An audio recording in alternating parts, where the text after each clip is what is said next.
kinds of subjects in this world, politics is what makes us more interested these days. Because of this, the internet is abound with deep and detailed materials. However, all this information can make knowing where to start pretty hard. In this tutorial of How to Politics, you'll learn about how does a person's own point of view affects how other people understand your judgments and actions through your politics belief. In this episode, we are going to feature Mr. Karl Marx. Now, before diving deeply into his political view, let's have first a little background check, shall we? So, who is Karl Marx? Karl Heinrich Marx is a German philosopher, economist, historian, sociologist, political theorist, journalist, and socialist revolutionary. He was born on the 5th of May 1818 and has 6 siblings.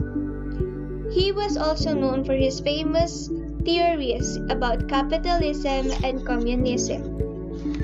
Marx was ethnically but not religiously Jewish. His maternal father was a Dutch rabbi.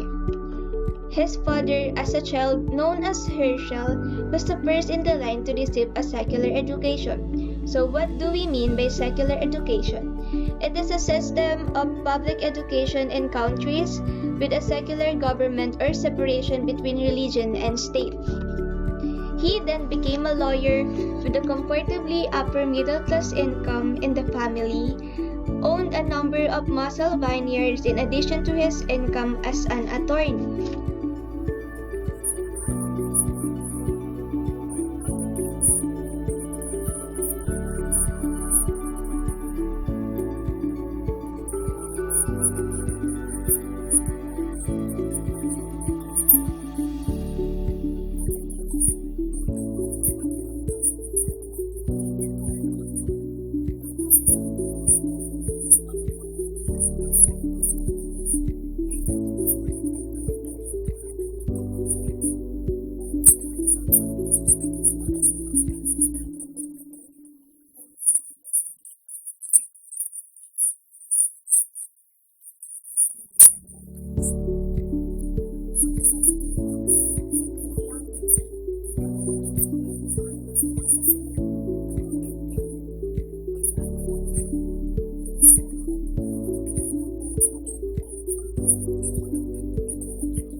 So for this part, we will identify who is Friedrich Engels and what is the Communist Manifesto.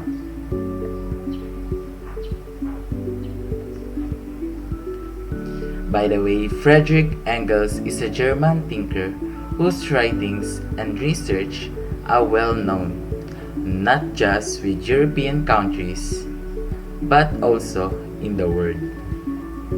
He published the 1848 pamphlet known as the Communist Manifesto, along with the 3-volume Das Kapital from 1867 to 1883. The Communist Manifesto contains Marx's political and philosophical thought which influenced their intellectual, economic, and political history.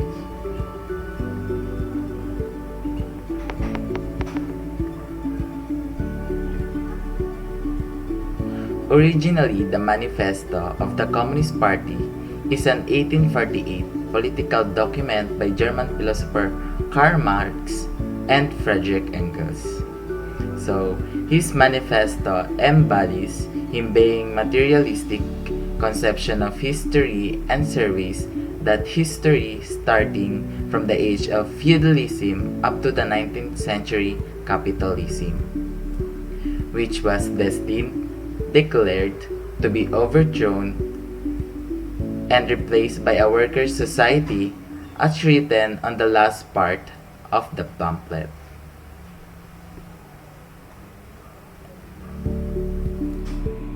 Democracy in Marxism, one of thoughts of Marx's political view. Karl Marx believed in the principle of democracy based its implication of egalitarian prospects and thought of a society in which there is a common ownership of wealth. He believed the overthrow of capitalism would lead to the flourishing of a genuine democracy. So, overthrow meaning kapag natanggal siya. Democracy meaning government by the people. So, ang sinasabi niya dito, as long as there is capitalism, walang democracy. I mean, meron namang democracy but it's not gonna be for the people. Parang, eto yung sinasabi parang corrupt. Dito na pumapasok yung parang pagiging corrupt ng mga leaders. The Marxist view of democracy is that power cannot be evenly dispersed in society as long as class power is unequally distributed. So, ayun, from my understanding, as long as there are people who think they're above the law, there will never be a great democracy. There will never be a government for people because mga abusive politicians lang din naman ang makikinabang. So, yun. Ngayon punta naman tayo sa Marxist theory of democracy. Ayon kay Marxist, na-divide ito sa 3 main categories. Number 1 is a capitalism democracy, also referred to as market democracy. Dito, ang mga kapitalismo o yung mga bourgeoisie o mayayamang tao ang namamahala sa demokrasiya. Sila ang mga pinoprotektahan. At ang mga bourgeoisie ang nag-exploit sa proletariat. Next is a dictatorship of the proletariat. Is a state of affairs in which the proletariat hold political power. Kung dito naman sa capitalism ang mga mayayaman, dito naman sa proletariat ang mga working class o yung mga nagtatrabaho ang namumuno sa demokrasiya. Next is a socialist democracy. It includes ideologies such as council communism, democratic socialism, and social democracy. Dito ipinagsama na ang mamayaman at mahihirap sa isang demokrasiya. Ito yung kasalukuyang na naranasan natin ngayon. Sinabi nga ng last reporter, ang Marxist theory of democracy is nahahati sa tatlong kategory. So, ang una is capitalism democracy. Ano nga ba ibig sabihin ng capitalism? So, capitalism is an economic system in which means of production are controlled and in a large measure owned by a numerical small group of people or the capitalist class or yung mga mayayaman. So, it refers to as a market democracy, and it is a political and economic system that combines capitalism and a strong welfare state, curbing the excesses of individual freedom. So, bourgeoisie democracy protects the interests of minority capitalists. So, ang bourgeoisie, it refers to people with a certain cultural and financial capital belonging to the middle or upper middle class. Capitalists exploit the proletariat.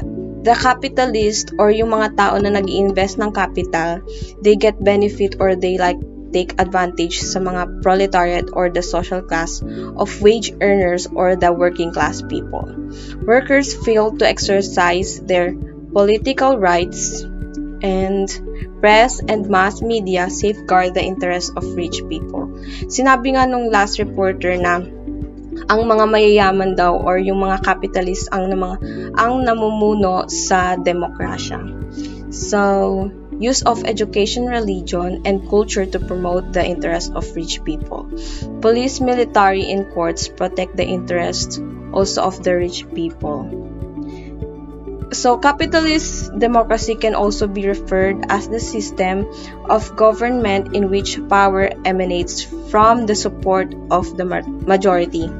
Governments elected by the people are limited to protecting the community and maintaining order through the enforcement of contracts.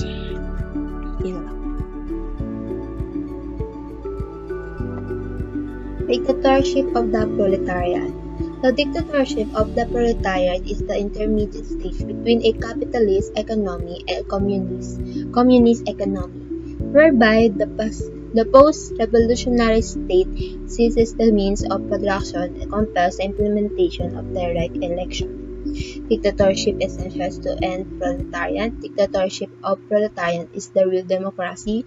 Dictatorship of proletariat is not all coercion. It is a transitional period, ideological and cultural basis.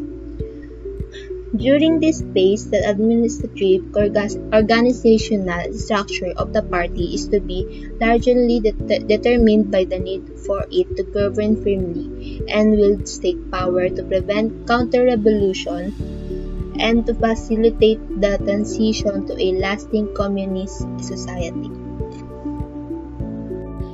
The next one is socialist democracy.